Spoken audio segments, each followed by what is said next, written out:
Salut, donc aujourd'hui je voudrais parler du retour du Christ et nous allons donc regarder quelques textes de la Bible. Moi je trouvais une liste d'une centaine de textes qui parlent du retour du Christ dans le Nouveau Testament. Nous ne pouvons pas faire une méditation sur le retour du Christ en lisant une centaine de textes, ça fait beaucoup. Mais vous pouvez regarder en fait ces textes, vous pouvez les trouver sur Internet, et c'est très intéressant de voir que tous les apôtres qui ont écrit dans la Bible, qui ont écrit un bouquin de la Bible, un livre du Nouveau Testament, ont parlé du retour du Christ. Christ lui-même va parler bien sûr de son retour. Et donc nous allons voir ces quelques textes pour parler d'un sujet qui est très important. Et je fais exprès de ne pas lire trop de textes dans Apocalypse, parce que les gens ont la tendance à penser qu'Apocalypse, c'est un livre qui parle de la fin des temps, alors que Apocalypse veut dire révélation. Et le livre commence en disant révélation de Jésus-Christ. Donc c'est une révélation de Jésus-Christ. Et c'est une littérature apocalyptique qui va utiliser donc des symboles. Mais il y a des textes très clairs dans le Nouveau Testament, notamment 1 Thessaloniciens et 2 Thessaloniciens, qui vont justement parler du retour du Christ, et même des textes de Paul et des textes des évangélistes. C'est-à-dire, dans le Nouveau Testament, nous allons trouver Matthieu, Marc, Luc et Jean, et Jésus, dans ces 4 évangiles, va parler de son retour. Je commence par Apocalypse chapitre 20, verset 12, où nous trouvons un mot qui n'est pas dans le texte, parce que c'est pas un mot grec, c'est une idée qui se trouve dans le texte, et c'est une idée qui est très utilisée, où les gens disent Maranatha, qui est un mot araméen, et qui veut dire « Viens, Seigneur ». Donc, vous n'allez pas le trouver dans Apocalypse 20, 12, parce qu'Apocalypse 20, Apocalypse de cours, c'est écrit en grec. Voici, et là c'est Jésus qui dit, je viens bientôt et ma rétribution est avec moi pour rendre à chacun selon son œuvre. C'est presque la fin de la Bible, hein, le verset 12 d'Apocalypse 22, pardon, c'est Apocalypse 22. Si je dis 20, c'est pas bon, c'est 22.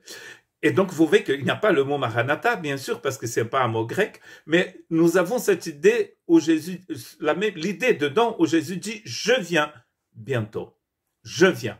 L'Église dit, viens, dans un texte intérieur. Et là, c'est Jésus lui-même qui dit « Je viens ». Ça fait 2000 ans que ce texte a écrit. Et en plus, il dit « bientôt ». Mais il y a dans le Nouveau Testament cette idée que nous devons être prêts à tout moment parce que Jésus vient bientôt. On ne sait pas quand est-ce qu'il va venir. Et de toute façon, nous savons que nous allons tous mourir. Tôt ou tard, vous allez mourir. Et donc, il faut être prêt tout le temps. Il y a des exhortations de Paul qui vont nous aider dans ce sens, notamment Philippiens 4, 5, où Paul dit que votre douceur soit connue de tous les hommes. Le Seigneur est proche. Dans Apocalypse, Jésus dit « Je viens bientôt ». Et là, Paul dit que le Seigneur est proche. Son retour est proche. Comment est-ce que nous devons nous comporter en sachant que le Seigneur revient bientôt, en sachant que nous allons mourir tôt ou tard? Mais que notre douceur soit connue de tous les hommes. Donc cela veut dire que tous les jours, vous vivez en fonction de ce retour. C'est-à-dire, vous pensez tous les jours que Jésus va revenir bientôt. C'est comme ça qu'il faut vivre. 1 Thessaloniciens 5, 23 dit que le Dieu de paix vous sanctifie lui-même tout entier et que tout votre être, esprit, âme et corps soit conservé irréprochable pour l'avènement de notre Seigneur Jésus-Christ. Donc, sanctifier esprit, âme et corps. Il avait bien sûr à l'époque du Nouveau Testament une idée qui était très répandue au Moyen-Orient, où les gens parlaient justement de ma spiritualité et mon corps, et ce que je fais de mon corps et ma foi, ce sont deux choses complètement différentes. Je peux faire ce que je veux de mon corps et cela ne peut pas avoir une influence sur mon esprit. Mais ici, Paul dit que mon âme, mon esprit et mon corps doivent être complètement préservés, sanctifiés pour l'avènement du Seigneur. Donc là encore, comme nous ne savons pas quand est-ce que Jésus va revenir, et donc nous vivons cette vie de sanctification tous les jours, tout le temps. Ça, c'est très important. toujours dans Thessaloniciens, 1 Thessaloniciens 5, 1 à 3, pour ce qui est des temps et des moments, vous n'avez pas besoin, frères, qu'on vous écrive, car vous savez bien vous-même que le jour du Seigneur viendra comme un voleur dans la nuit. Donc c'est bientôt, c'est tout de suite, et vous ne savez pas quand c'est. Quand est-ce que ça va se passer? C'est comme un voleur. Le voleur ne prend pas son portable. Bon, à l'époque de Paul, il n'avait pas de portable. Mais aujourd'hui, le voleur ne prend pas son portable. Il dit, monsieur, dame, je vais venir chez vous ce soir. Donc, soyez prêts parce que je vais vous voler ce soir.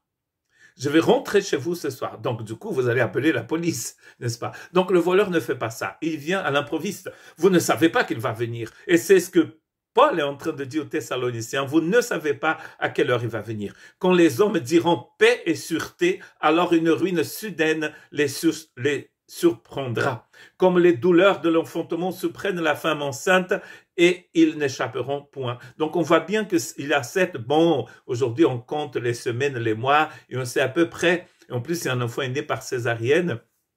N'oubliez pas qu'à l'époque de Paul, ils savaient pas tout cela. Bon, j'imagine qu'ils savaient à peu près à quel moment la femme pouvait accoucher, mais il fallait être prêt. J'imagine que la femme avait tout à côté d'elle pour pouvoir partir chez la sage-femme pour accoucher, sans la présence de l'homme qui restait à la maison à regarder un match de foot. Bon, à cette époque-là, il n'y avait pas de foot. Vous voyez, on ne sait pas à quelle heure, à quel moment. Donc, il faut être prêt tout le temps.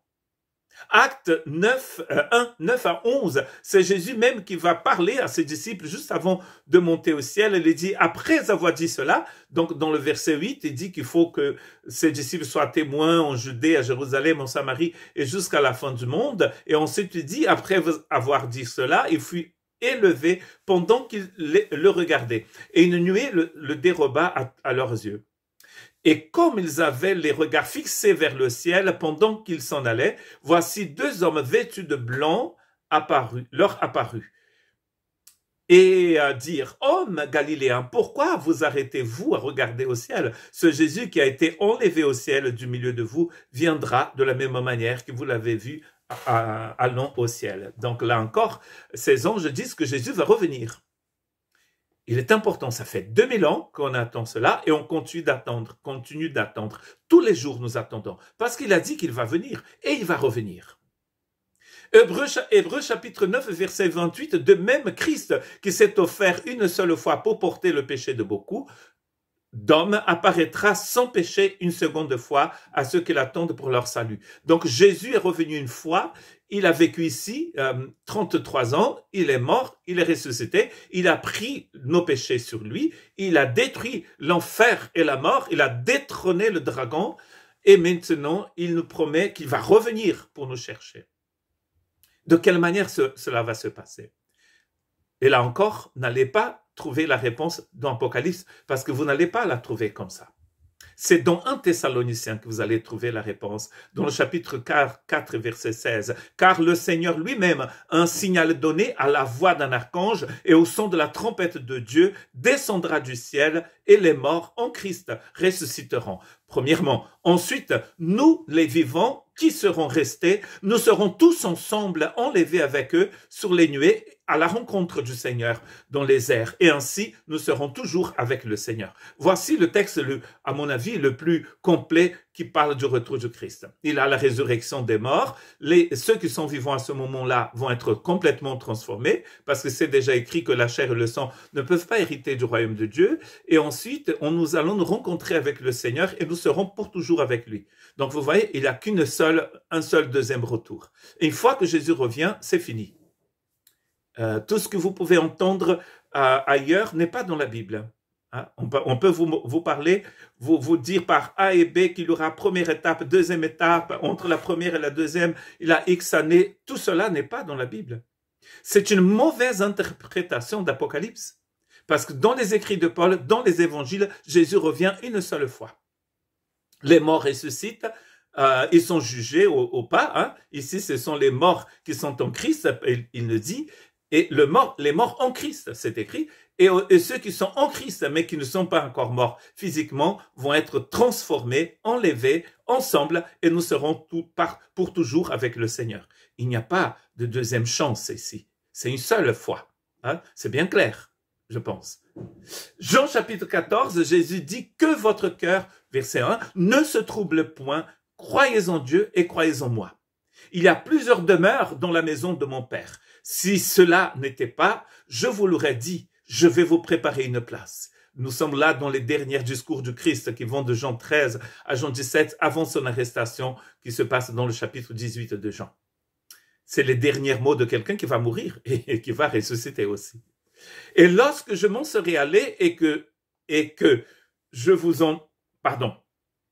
Et lorsque je m'en serai allé et que je vous aurai préparé une place, je reviendrai et je vous prendrai avec moi, afin que là où je suis, vous y soyez aussi. Donc Jésus est en train de parler de son retour. Il va revenir.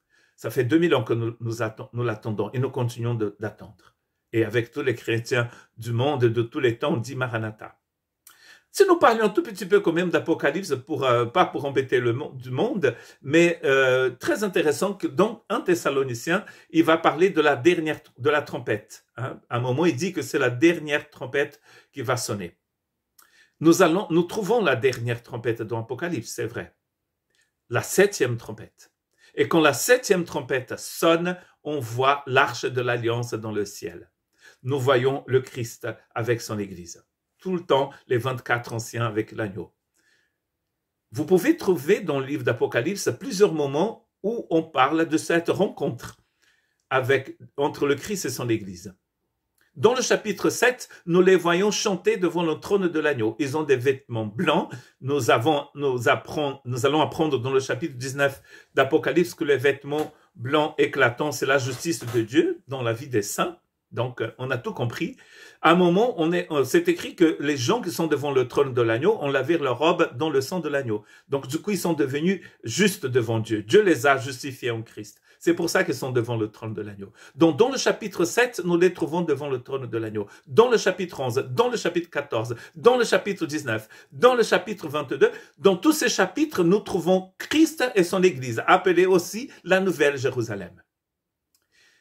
Un ange dit à Jean, viens, je vais te montrer l'épouse de l'agneau. Et il vient, et qu'est-ce qu'il voit? La nouvelle Jérusalem qui descend du ciel. Donc il n'y a pas de doute. La nouvelle Jérusalem, c'est l'épouse de l'agneau dans Apocalypse. Il a une autre femme dans Apocalypse, c'est la Babylone. Et elle n'est pas la femme, l'épouse de l'agneau. Soit on est la nouvelle Jérusalem, soit on est la Babylone. La Babylone n'est pas l'épouse de l'agneau.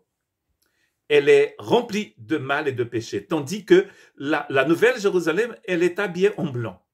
Et donc, je vous pose la question, chapitre 7, chapitre 11, chapitre 14, chapitre 19, 21, 22, est-ce qu'il parle de plusieurs retours du Christ? Non, il parle du même retour, du même instant où nous trouvons l'Église et l'agneau ensemble.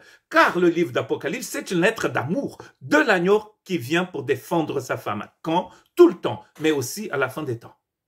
Tout le temps. Nous voyons une femme persécutée par un dragon et nous voyons que l'agneau vient à l'aide de cette femme. Cette femme n'est autre que l'Église du Christ.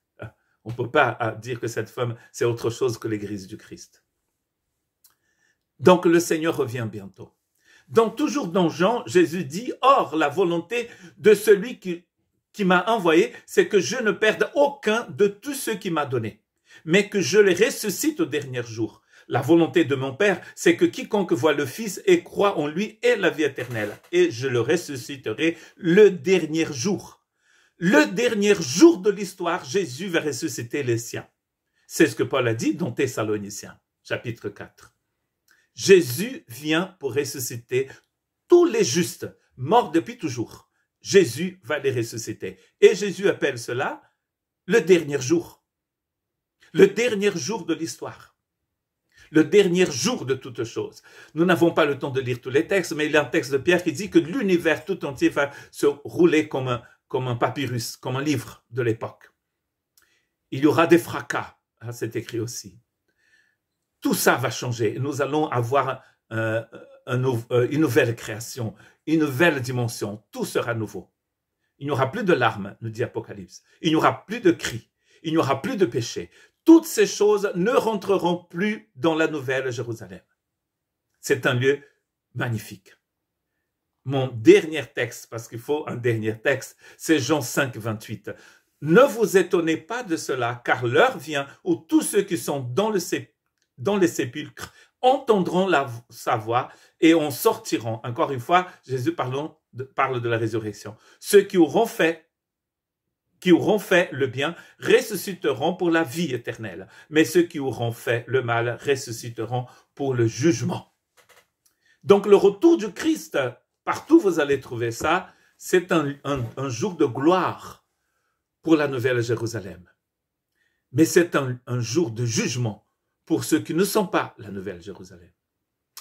C'est une chose dure à dire. Je ne sais pas si vous avez déjà vu dans le livre d'Apocalypse que quand l'agneau se manifeste dans sa gloire, la Nouvelle Jérusalem chante. Babylone blasphème. Dans le chapitre 6, à l'ouverture du dernier sceau, ceux qui ne sont pas de la Nouvelle Jérusalem disent « Montagne, tombe sur nous pour nous cacher de la colère de l'agneau. » Ce qui était la gloire de l'agneau pour certains est devenu colère de l'agneau. Donc cela dépend de ce que nous avons dans notre cœur. Si je suis rempli du Saint-Esprit, le retour du Christ, c'est un jour de gloire. Si je n'ai pas la vie éternelle en moi, enfin, c'est pas mon cas, mais si quelqu'un n'a pas la vie éternelle en lui, le retour du Christ, c'est un jour de colère, un jour de jugement, un jour terrible. Soyons prêts. Recevons la vie éternelle aujourd'hui pour que nous soyons debout, comme nous dit un texte, devant le Fils de l'homme qui vient bientôt. Que Dieu vous bénisse. Maranatha.